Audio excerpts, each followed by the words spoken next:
Good morning, everyone, and happy Tuesday. My name is Nick Marro with Occupy Fantasy. As always, I'm here to help you break down tonight's MLB DFS main slates on both DraftKings and FanDuel. If you haven't already, please like the video. Also, subscribe to the channel. That lets us know that you want more free content like this on a regular basis.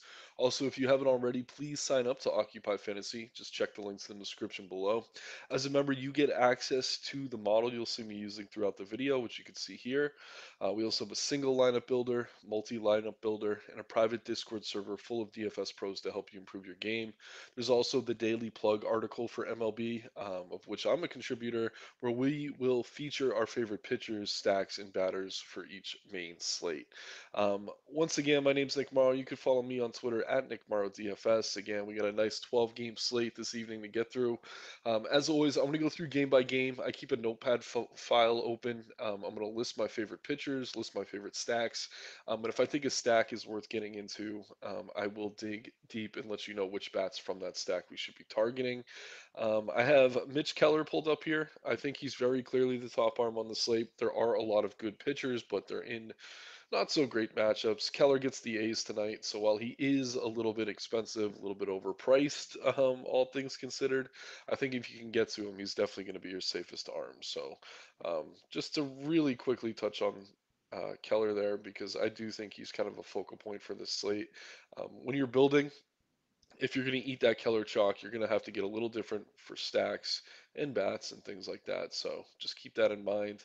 As you see here, I am selecting the DK main slate. You could also select FanDuel. I think the main slates are the same on both sites. Sorry, but by doing that, you're getting those 640 games out of the model here. So you want to make sure you're doing that. Um, all right, but yeah, let's get into the game by game. On my other screen, if you see me looking off to the right, that's because I got statistics up for all of these matchups. First game on the board, we have the Arizona Diamondbacks with Tommy Henry on the mound taking on Jake Irvin in the Washington Nationals. So I don't think we're going to be all that interested in either of these arms. Sorting by OF index here, no surprise. We don't really see either of these guys popping. Irvin actually one of the worst arms on the entire slate, and then Henry pretty close to the bottom. I mean, Henry has had a few serviceable starts. It's not enough for me to say I want to play him though. But yeah, if we go over to the stacks page, I do imagine we see Arizona and Washington at least getting some love. Washington really weak lineup, and like I said, Henry hasn't been terrible. So while we don't want to play him, I don't know that we're rushing to stack Nationals. But on the other side of things, Arizona ranks as the fifth best OF index stack on the slate. We take a look at Jake Irvin. He is a 5.89 xFIP on the season, allowing a 263 ISO to left-handed hitters. This is just for 2013. So personally, I think the Diamondbacks are one of the best stacks on the board. So I'm going to go ahead and write them down on my other monitor. What I do with this notepad file, for those who aren't familiar, at the end of the video, I'll just kind of run down what I think is worth prioritizing. But yeah, we certainly need to look at the left-handed hitters here. Irvin's actually been good against righties. So guys like Christian Walker, Lourdes Gurriel probably aren't going to pop all that highly in the model. But let's go ahead and sort by team here. No surprise, we get the lefties at the top. Corbin Carroll, Ketel Marte, Pavin Smith. Those are your three priorities here. Gurriel and Walker, assuming they're in the lineup, are fine, but they have been struggling a little bit. Actually, no, Gurriel's been outstanding against righties, but righties haven't had that great of a time against Irvin, so I'd still favor the lefties over them. So Carroll, Marte, Smith are the priorities. I like Gurriel and Walker. Obviously, they're all very low owned. But McCarthy and Rojas are solid value options. And then Perdomo, I hate that he always bats ninth, but he has been pretty solid this year. So if you want to get a little bit different, use a wraparound stack, you could play him at a thin shortstop position, and that makes some sense. But if we're taking anything from this game, it is definitely those Diamondbacks bats. Moving into the next game on the slate now, we have the Oakland A's with James Caprillion on the mound taking on Mitch Keller, who we already discussed briefly. But let's dig a little bit deeper into Keller here. He pops as the top OF index play on the slate by more than a full point. 327 xFIP on the season, 30.4% K rate. And yeah, he's holding both righties and lefties to a sub 300 WOBA, which means he's doing a great job limiting damage. And tonight he takes on an Oakland Athletics team who has just a 268 implied team total here. Their projected starting lineup has just a 137 ISO versus righties, 274 WOBA, and a near 26% K rate. So if we're talking about top pitchers, it's certainly Mitch Keller at the top of the board. He's going to be very popular, as we see reflected in the ownership here, 20% on DK, 17 over on FanDuel.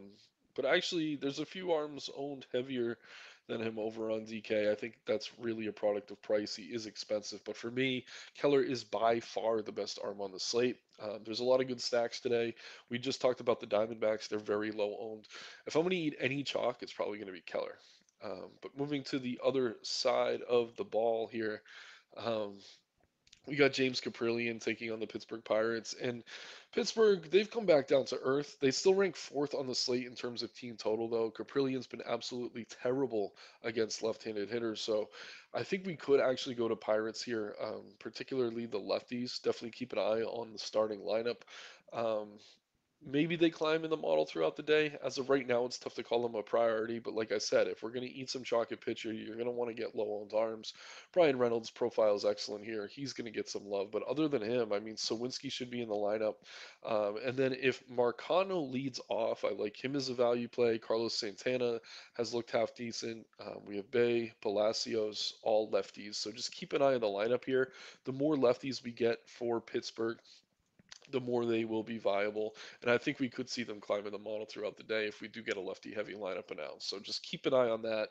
But for now, the main priority here is Mitch Keller, probably my favorite arm on the entire slate.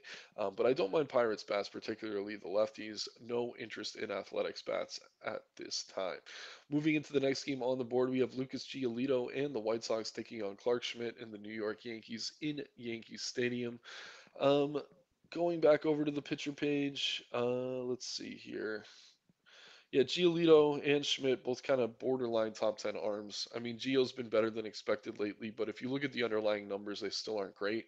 496 xFIP on the season, allowing a 237 ISO to lefties, 180 to righties. 23% K rate's not bad, but like I said, he is allowing a lot of power.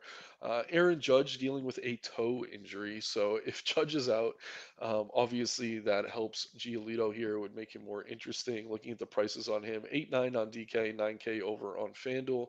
Borderline viable. The Yankees' projected starting lineup does K around 24% of the time against right-handed pitching this season, so there is upside here to be had.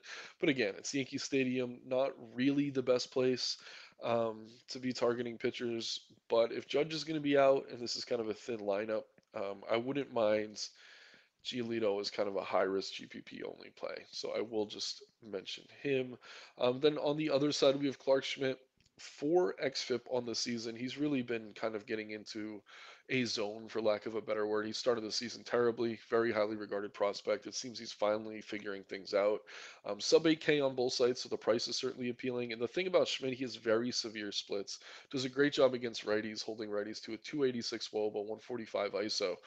But if you look at him against lefties, still 239 ISO allowed to lefties, 406 WOBA this season. So keep an eye on that White Sox starting lineup. If they do somehow go lefty heavy, this spot gets really tough for Smith. In order to do that, though, they're going to have to bring in some pretty sketchy bats like Hasley, and I don't know. They just don't have that many great lefties on that roster. I mean, Makata, who's been okay against righties this season. Grandal and Sheets. Sheets would be the one I'm really afraid of, if anything. And then they have Benintendi. But the thing about Benintendi, he can be annoying, but he doesn't really have much pop. So this isn't a bad spot for Clark Schmidt. And he is very cheap. So I don't mind Schmidt here as kind of a high risk boom bust type play. So the two pitchers here are actually what I'm interested in. That's Schmidt and Giolito. Keep an eye on both lineups. Obviously, we want Judge out if you're going to be playing Giolito. If he's in, he's still borderline viable, but I do think Judge sits today. And then for the White Sox, if they somehow call up a bunch of lefties, this could be a tough spot for Schmidt. But Generally speaking, they're a righty-heavy team, so I think Clark Schmidt is viable here. Moving into the next game on the board, we have Hunter Brown and the Houston Astros taking on Kevin Gausman and the Toronto Blue Jays in Toronto. So Gausman's been one of the best pitchers in the league. We're certainly going to have to consider him tonight. Just pulling up his numbers here: 306 xFIP, 32.9% K rate, 13% swinging strike rate, holding both righties and lefties to a sub 300 WOBA. He's really been great, for lack of a better word, and no surprise he's popping towards the top of the OF index model.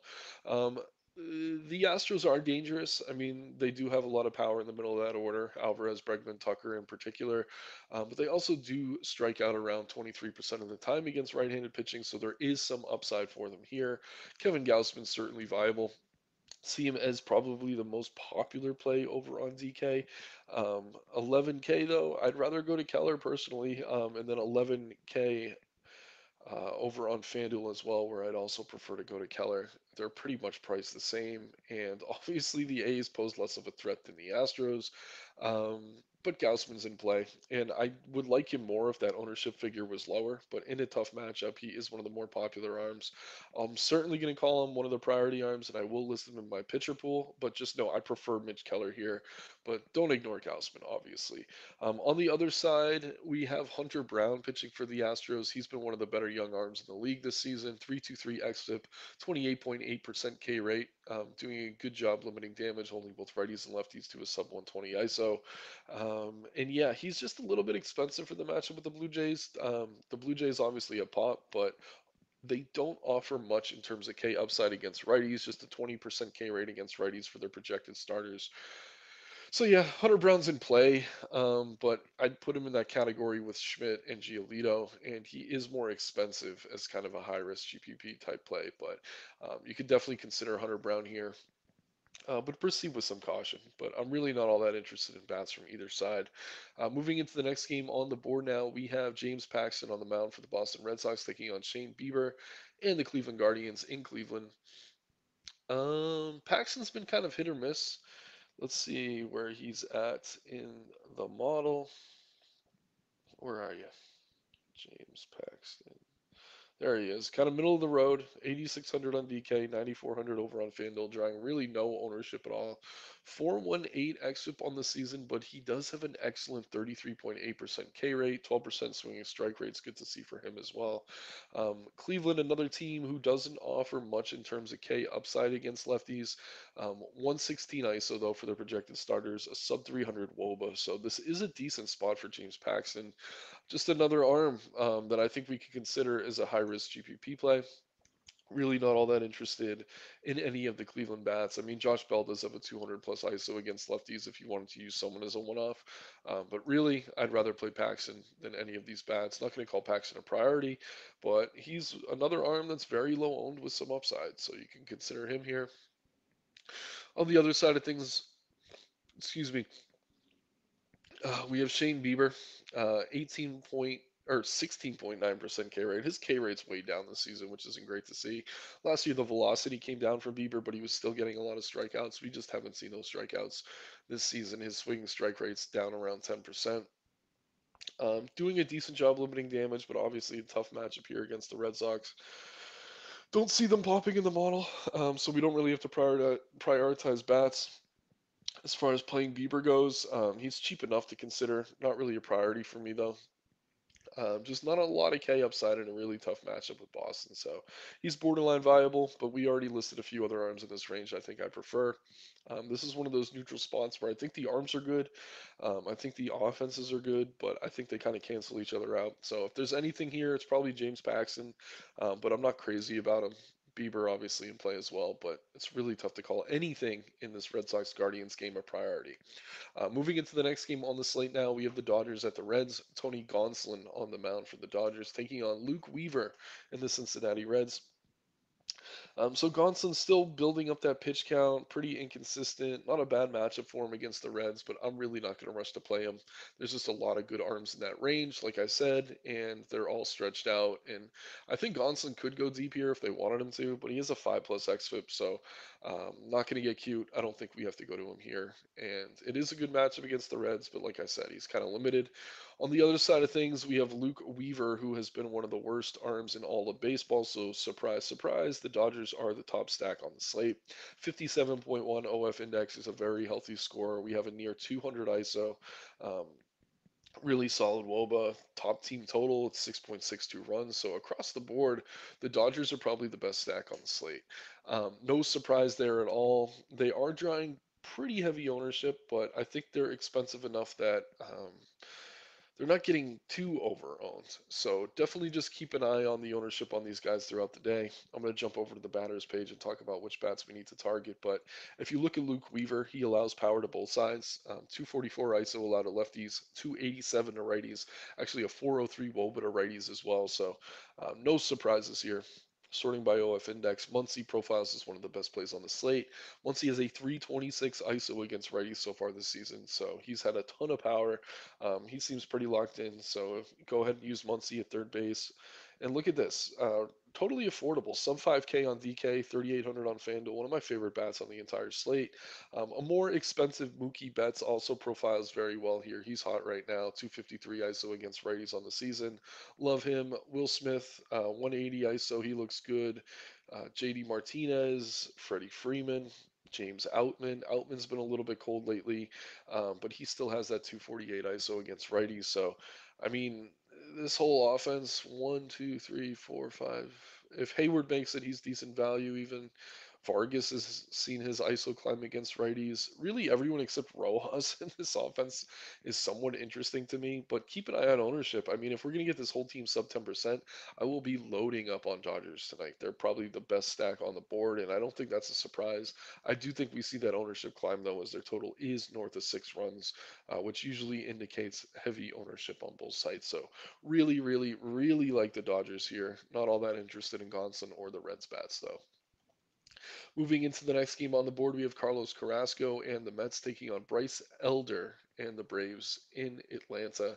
So Carrasco, very inconsistent, but a pretty high ceiling. Just pulling up his statistics, 5.7 xFIP's mostly terrible, but we do see him walk that tightrope from time to time, and he does put up decent numbers. So I don't know. I like the Braves here, though. I do think they're one of the better stacks on the board. No surprise they rank third, ranking third in OF index, ISO, and team total, near 6 run implied team total here. So we're actually targeting the righties, I think, if you're going to lean into this season splits. I mean, if we pull out the stats to start 2022, Carrasco has really flat splits. So you can play the righties or the lefties. But this season in particular, it is a small sample size. He's been much worse to the right handed hitters. So guys like Riley, Murphy, Acuna would probably be priorities. Matt Olson's virtually matchup proof. So we probably see him pop towards the top. Yep, there he is right up top. So Olson, Acuna, Ozuna's been locked in. Murphy, Riley, these are your five Braves I'd really be targeting. And look at this, another team with very low ownership. I think it's a product of price. But yeah, Carrasco's due for some heavy regression. I really do like the Braves here. Another stack that I consider one of the best on the board. If we're looking at the other side of things, Bryce Elder, he's been pretty damn good. I don't fully buy it. I don't know if he's going to be able to keep it up. The model doesn't really love him here. He's a little bit overpriced, only a 21% K rate.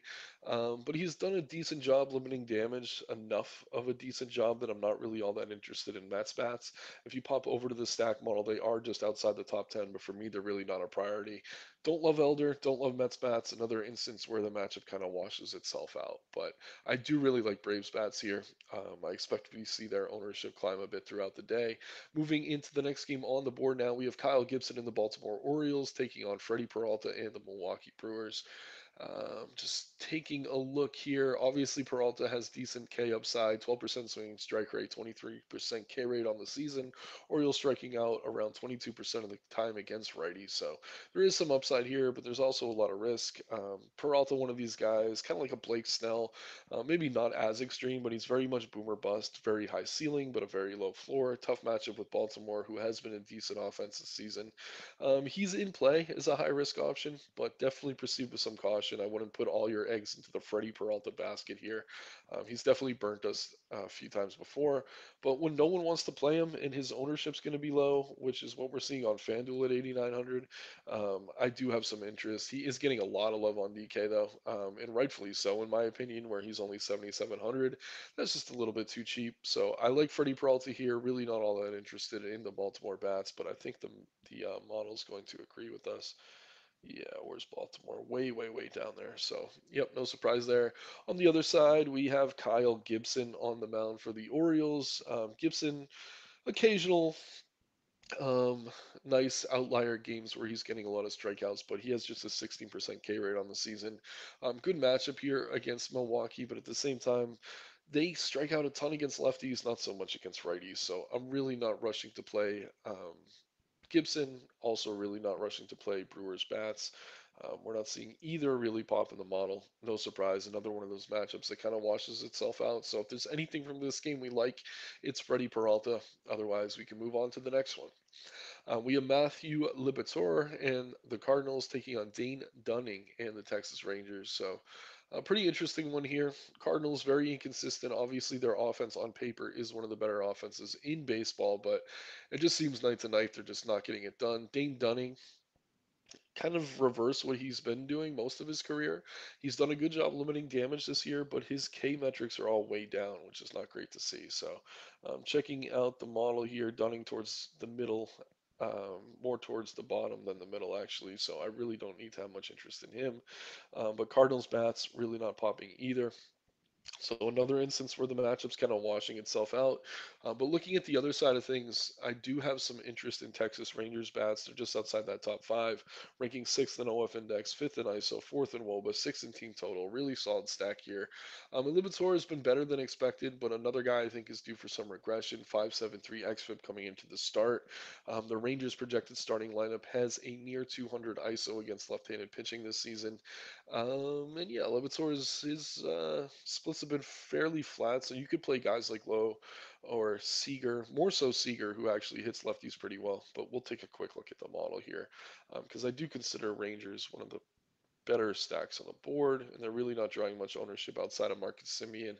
Um, but yeah, Josh Jung, outstanding against lefties. Probably the best bat in this stack. 358 ISO against lefties. Excellent, excellent play. Mitch Garver's back. The numbers aren't there yet this season, but he's only at 6 plate appearances against lefties, so I do expect to see those come up. So Jung, Garver, excellent. Seager, who hits lefties well. Marcus Simeon, pretty popular. I like him here as well. Obviously, Garcia is capable of big games against lefties or righties. So the Rangers, another stack I'd be considering. Just make sure you have Josh Jung if you are stacking them. I also like Garver. He is affordable on both sites. So Rangers look good here. Good to go ahead and write them down. Another stack I'd be considering. But yeah, really no interest in Libator and really no interest in Dunning. We're just not seeing the K upside that he had in seasons past. All right, moving into the next game on the slate now, we have Brebbia opening for Sean Manaea and Dinelson Lamet on the bump in Colorado for the Rockies, taking on these Giants in Coors Field. So, taking a look over at the stacks page, we see the Giants as one of the top on the board. No surprise at all there. Dinelson Lamet, once a highly regarded prospect in the Padres farm, has been absolutely terrible at the major league level.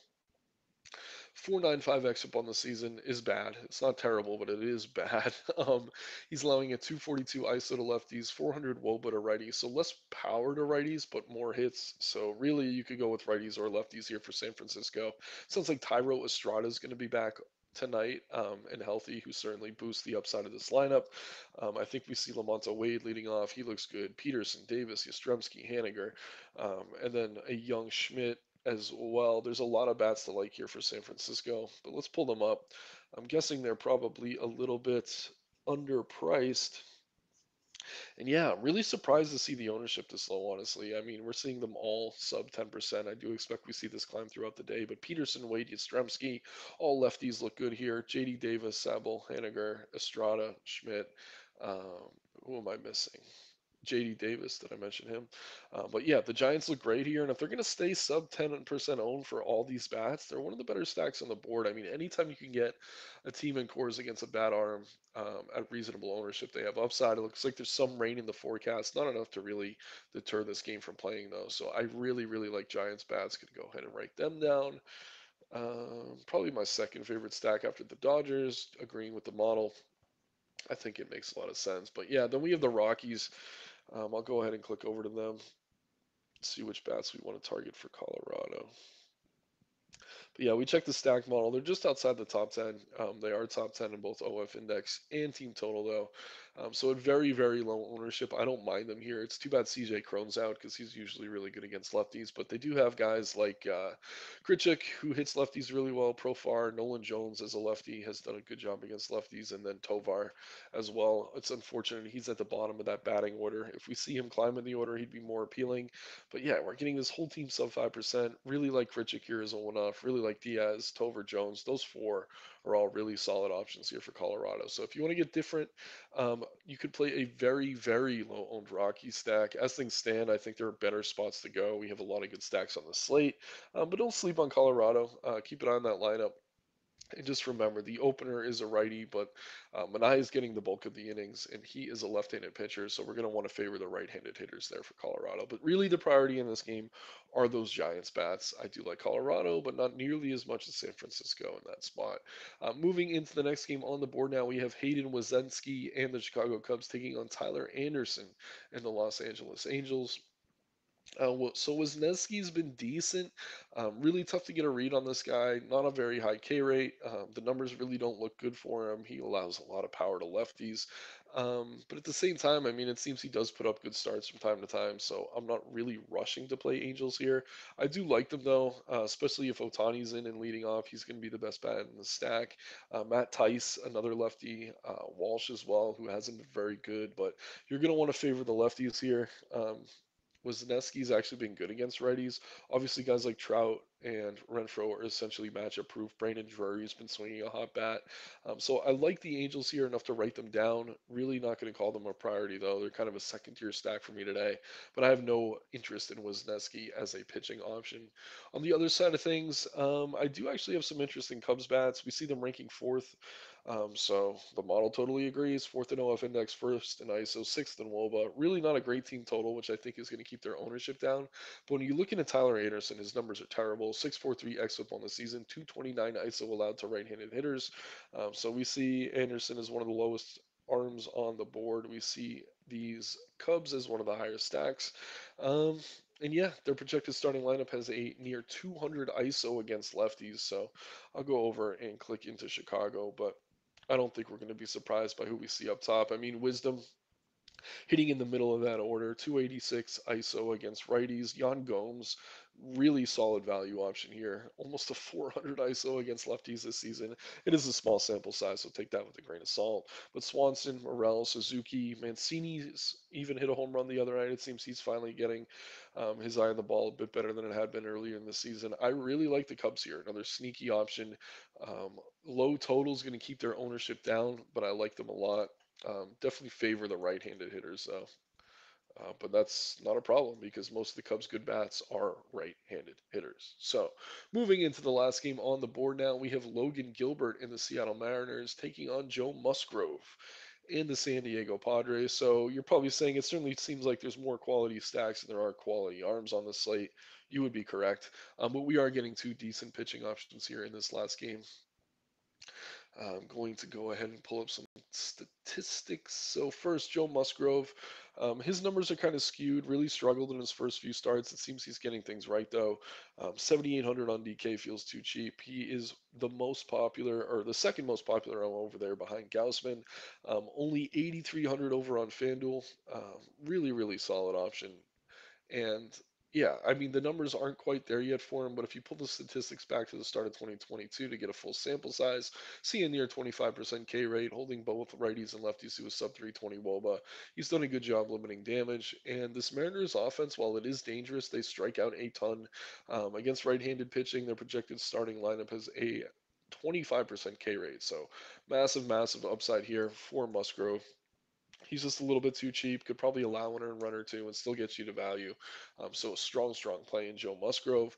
On the other side of the ball, we have Logan Gilbert, who's been simply outstanding. 336 xFIP, 28.7% K rate, around a 12% swing strike rate, holding both righties and lefties to a sub 260 whoa, but just done an excellent job limiting damage.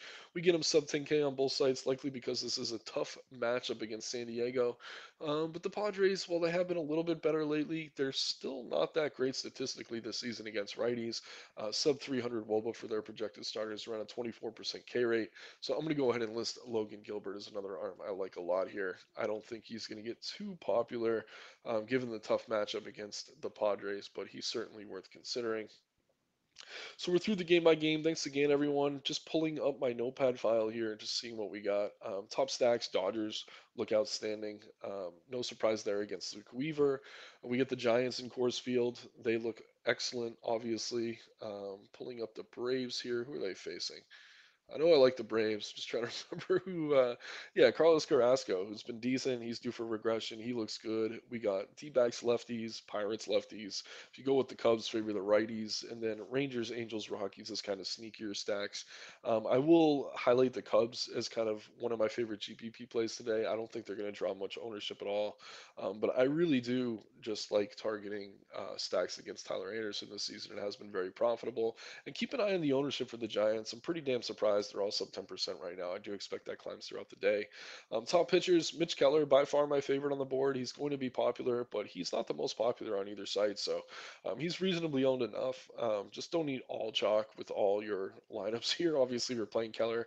Get some of these lower owned stacks, but Keller looks excellent. Gausman, tough matchup with the Astros, but he looks good. Logan Gilbert, Joe Musgrove in that late game against each other are solid options as well. These are probably your four safest plays. Then we get some kind of high risk. I wrote high Peralta there, but yeah, high risk Peralta, Brown, Schmidt, Giolito, Paxton. All arms I consider in large field contest, high risk contest, definitely more GPP type plays. But really solid slate tonight. We got a lot of good stacks, a lot of good arms. Ownership seems relatively flat. Once again, my name's Nick Marro with Occupy Fantasy. Please like the video, subscribe to the channel, leave a comment below. If you got a question, feel free to ask it. Just more engagement helps us climb up these YouTube algorithms. You can find me on Twitter at Nick Marro DFS. Also, if you're not a member of Occupy Fantasy, check the links in the description below. Sign up today. Say hi once you're in that Discord. Let's have some fun tonight, everyone, and make some money. Take care and good luck. Bye bye.